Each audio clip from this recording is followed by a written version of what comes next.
In your experience, what are some of the most difficult Bonham songs to play for you, and what are some of the favorite? I won't ask you to pick a favorite, but what are some of the favorites that you have? One of my favorite Zeppelin tunes and recordings, like all around, is "Trampled Underfoot." Mm-hmm. Great song. It's just beef. It just chugs along. Yeah. You know, the stuff that Bonham does at the end. You know.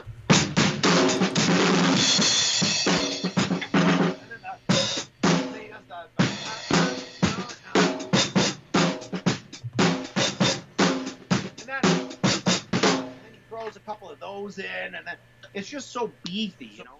Like "Fool in the Rain" is hard because I think personally, where I can't seem to.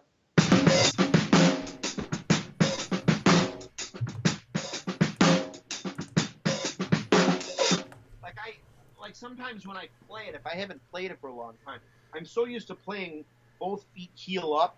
Yeah. When that happens, there's a certain balance that I lose. Like if you didn't have to open the hi-hat, it'd be like a.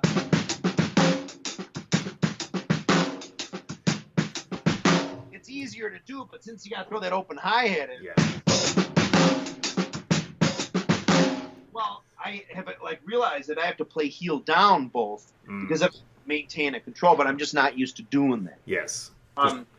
Trying to keep your core and your balance. But you know what's a really, really hard one to play? Because, you know, sometimes stuff will end up sounding more difficult and ingenious after the fact because Jimmy Page and Robert Plant and John Paul Jones, after the basic track was recording, or John Bonham, might have switched certain things around. Right. Like I say this to people, is it "For Your Life"? What's the Zeppelin tune at the end where it goes, ah, ah, ah? People are gonna kill me that I can't remember the name of it. But the way it makes the drums sound like it turns around, but it doesn't. Bonham's Sick again. Sick again. Yeah. Yes. Yeah. That's another classic Jimmy Page Zeppelinism Yes. where they do stuff like that, you know.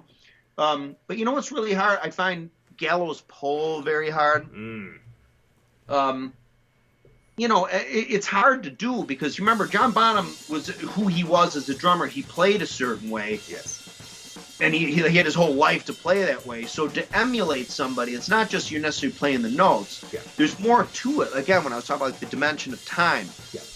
You know, you have the dimension of the notes you play, of the dynamics you play them, time, how you might slightly slow down and speed up.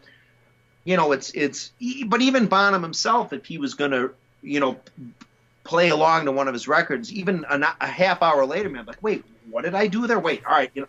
I mean, even stuff you do, you might do some film. Like, wait, how did I do that? Yes. You know? Exactly. But a lot of people spend their lifetime, like that's why it's hard to sometimes put up like Stuart Copeland covers or lessons because there's a lot of Stuart Copeland disciples that they get really mad, man, if you just don't hit that. It's like, you know, if Stuart Copeland made a video on it, you know, and you put a different mask on him, you'd probably tear him a new asshole too. Right. But wait, Stuart Copeland, you don't realize that that's right. Sometimes you just can't play it the same way, you know.